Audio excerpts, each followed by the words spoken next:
फिर next move करते हैं toward the physical properties of alkanes. देखो फिजिकल प्रॉपर्टीज में पहली चीज बॉइलिंग पॉइंट। अब एल्केन में ना तो कोई डाइपोल डाइपोल फोर्सेज लग रही है, ना कोई हाइड्रोजन बॉन्डिंग हो रही है, तो इनका जो बॉइलिंग पॉइंट है ये बाकी पोलर कंपाउंड्स के कंपैरिजन में काफी कम होता है। पोलर कंपाउंड कौन होते हैं? जिनमें इलेक्ट्रोनेगेटिविटी का डिफरेंस आए और डाइपोल मोमेंट हो। अब अगर हम प्रोपेन, इथेनॉल और इथेनॉल को कंपेयर करें तो इनके मॉलिक्यूलर मासेस काफी क्लोज हैं, 44, 44 और 46। ठीक है, जब भी आपको कंपेयर करना है तो कंपेरेबल साइज वालों को ही करते हैं। तो देखो प्रोपेन का बॉइलिंग पॉइंट कितना है? -42, बहुत लो है। इथेनॉल का थोड़ा थोड़ा क्या काफी ज्यादा है, +21 है। रीजन इज इथेनॉल में अगर हम स्ट्रक्चर देखें CH3CHO तो कार्बन डबल बॉन्ड ऑक्सीजन का एक डाइपोल बनेगा, ये डोनेटिंग ग्रुप है इसका डाइपोल बनेगा, तो दोनों डाइपोल का एक रिजल्टेंट आएगा। प्रोपेन में ऐसा कोई डाइपोल मूवमेंट नहीं आ रहा।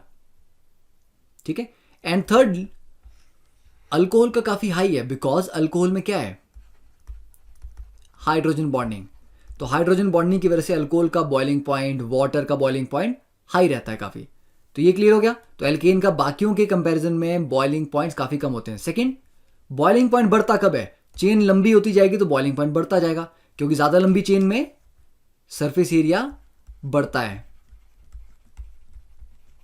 जितना ज्यादा सरफेस एरिया होगा उतना ही बॉइलिंग पॉइंट बढ़ता जाएगा, because van der Waals forces surface area की डायरेक्टली प्रोपोर्शनल होती हैं।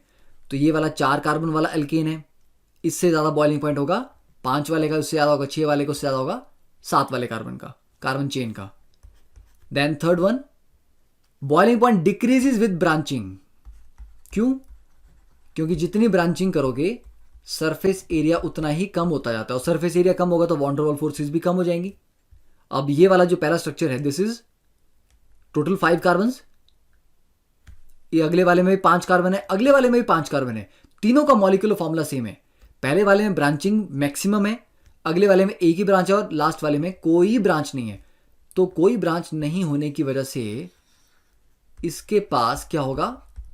Maximum surface area, that is why इसका बॉइलिंग पॉइंट भी सबसे ज्यादा होगा, और ब्रांचिंग से सरफेस एरिया कम होता है, तो इसके पास है मिनिमम सरफेस एरिया, इसलिए बॉइलिंग पॉइंट इसका सिर्फ 10 डिग्रीज है। यहां 30 हो गया, यहां 36। तो first of all you can just pause the video and इतना नोट डाउन कर लो। फिर उसके बाद देखते question 4th point, melting point. देखो लो मेल्टिंग पॉइंट कंपेयर, अब सेम चीज, जब स्ट्रॉन्ग फोर्सेस है ही नहीं तो बॉइलिंग पॉइंट, मेल्टिंग पॉइंट दोनों ही कम होंगे, तो इनका मेल्टिंग पॉइंट भी लो होता है compare to other polar compound. जैसे यहां पर इथेनॉल का -121 है और प्रोपेन का -190 है, तो काफी डिफरेंस है ना। And melting point increases with increasing number of carbon atom, same चीज, चेन लंबी होगी तो मेल्टिंग पॉइंट भी बढ़ेगा। And melting point increases with increasing symmetry. Symmetry से क्या रिलेशन है? देखो मेल्ट किसको आप करते हो? सॉलिड को। सॉलिड में सारे जो मॉलिक्यूल्स हैं वो क्लोजली पैक्ड होते हैं, और जितना ज्यादा टाइटली पैक्ड होंगे उतना उनका मेल्टिंग पॉइंट ज्यादा होगा। तो टाइट पैकिंग के लिए क्या होना चाहिए? सिमिट्रिकल होनी चाहिए चीज। ठीक है ना, जब भी आप कपड़े पैक करते हो, अगर आपने देखा होगा, आप उसको प्रॉपर फोल्ड करके तरीके से स्टैक करके रखें बैग में, तो ज्यादा कपड़े आते हैं। अब ऐसे ही कपड़े उठा के जस्ट घुसेड़ दें बैग के अंदर तो नहीं आते, बिकॉज जितना प्रॉपरली पैक करोगे उतना एम्प्टी स्पेस कम रहेगा। ठीक है, तो ज्यादा सिमिट्री वाले कंपाउंड में पैकिंग अच्छी होती है, that is why melting point ज्यादा होता है। तो यहां पर इन दोनों में अगर हम देखें, नंबर ऑफ कार्बन एटम 5 है, पर दूसरा वाला जो ये जो structure, it is more symmetrical, तो ये कम स्पेस में पैक हो जाएगा। ये लंबा है फालतू में तो ज्यादा स्पेस ऑक्यूपाई करेगा। ठीक है, एंड फाइनली सॉल्युबिलिटी। सॉल्युबिलिटी का सिंपल सा रूल है, लाइक डिसॉल्व्स लाइक। पोलर चीज पोलर में डिसॉल्व होती है, नॉन पोलर नॉन पोलर में। तो ये पानी में तो डिसॉल्व होंगे नहीं, क्योंकि एल्केन आर नॉन पोलर। तो ये ऑर्गेनिक सॉल्वेंट जैसे petrol, diesel, kerosene, CCl4, benzene, ठीक है, इनमें डिसॉल्व हो जाएंगे। तो फिजिकल प्रॉपर्टीज होगी। अब फिजिकल प्रॉपर्टीज के ऊपर let us solve some problems. देखिए question number 7 and question number 8, तो पहले नोट डाउन कर लो and think about these two problem, try to solve them. तो देखो, among the following pairs identify the member with a higher boiling point. Pentane and 2-methyl butane. Number of carbon दोनों में बराबर है. Pentane में straight chain है तो surface area ज्यादा होगा. सेकेंड वाले में ब्यूटेन और 1-प्रोपेनोल. अब ये एन है और ये ओल है. अल्कोहल में एच बॉन्डिंग होती है तो एच बॉन्डिंग की वजह से इसका ज्यादा होगा. थर्ड, हेप्टेन और पेंटेन दोनों अल्केन है पर इसमें ज्यादा नंबर ऑफ कार्बन है तो हेप्टेन का ज्यादा होगा. फिर ब्यूटेन और एसीटोन, एसीटोन में डाइपोल मूवमेंट आ गई तो डाइपोल फोर्सेस की वजह से ज्यादा होगा. प्रोपेन और 2-क्लोरोप्रोपेन हैं दोनों अल्केन पर इसमें क्लोरो की वजह से डाइपोल मूवमेंट आ गई. Okay, then question number 8, arrange the following in the decreasing order of their boiling points. पहला वाला हमारा अल्केन है, दूसरा है अल्कोहल 2 कार्बन का, तीसरा है कीटोन और चौथा है alcohol with 2 OH that is diol. तो ऑब्वियस बात है 2 OH ग्रुप है तो H बॉन्डिंग यहां पे ज्यादा होगी.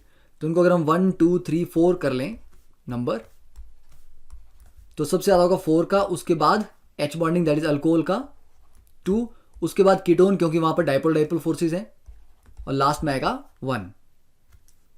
फिर बी वाले पार्ट में इनको भी मार्क कर लेते हैं 1 2 3 4. देखो पहला वाला अल्कोहल है, दूसरा वाला अल्केन है, फिर अल्कोहल है और पेंटेनल. ठीक है, अल्डिहाइड.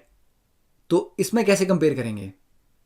अब ऑब्वियसली बात है अल्कोहल का जो एच बॉन्डिंग की वजह से ज्यादा होना चाहिए तो 3 पेंटेनोल का ज्यादा करेंगे या 2 डाइमिथाइल प्रोपेनोल का ज्यादा करेंगे, है ना. अभी इंटरेस्टिंग है. अब पहले इनका स्ट्रक्चर ड्रॉ करके देखते हैं.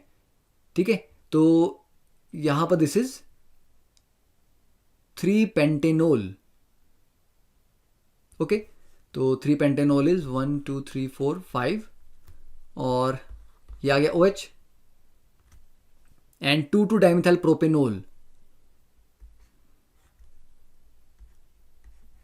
ये हो गया 2 डाइमिथाइल और ये OH.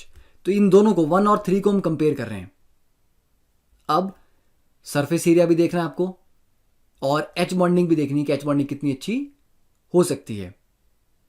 तो बेसिकली ये वाला जो केस है 2 डाइमिथाइल प्रोपेनोल में नंबर ऑफ ब्रांचेस तो ज्यादा हैं तो हमें लग रहा है सरफेस एरिया कम है, पर जो OH ग्रुप है वो बिल्कुल कॉर्नर में है. कॉर्नर में होने की वजह से वो एच बॉन्डिंग इजीली कर पाएगा. ठीक है, पर जबकि पहले वाले केस में क्या है OH बीच में है तो इसकी एच बॉन्डिंग उतनी अच्छे से नहीं हो पाएगी आसपास के मॉलिक्यूल्स के साथ. तो इस वजह से थर्ड वाला हायर बॉइलिंग होगा फर्स्ट वाले से, तो 3 फिर उसके बाद 1 आएगा. ठीक है ना.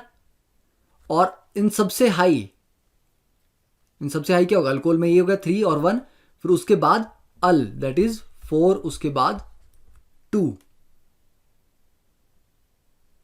ठीक है, n pentanal. Now next question, n butyl alcohol, secondary butyl alcohol और tertiary butyl alcohol. N butyl means 4 carbon straight chain alcohol. Sec butyl means 4 carbon की चेन, सेकेंडरी कार्बन ये 2 हैं, इनमें से किसी एक पे लगा दो. और टर्ड ब्यूटाइल ये. अब यहां पे सिंपल है, बहुत लंबी चेन नहीं है तो यहां पर ब्रांचिंग वाला जो कॉन्सेप्ट है वो सिंपल आ जाएगा. स्ट्रेट चेन था, ये थोड़ी ब्रांचिंग थी, ये थोड़ी और ब्रांचिंग. तो ये हाईएस्ट बॉइलिंग पॉइंट, फिर ये सेकंड वाला उससे कम और थर्ड वाला उससे भी कम. तो इस पर जितने प्रैक्टिस करोगे उतना अच्छा है. तो आई थिंक एनसीईआरटी के जो सॉल्व्ड एग्जांपल हैं और एक्सरसाइज की जो प्रॉब्लम होंगी वो आपने इस टॉपिक के बाद, इस लेक्चर के बाद डेफिनेटली सॉल्व कर लेनी है एनसीईआरटी की एक्सरसाइज. ठीक है,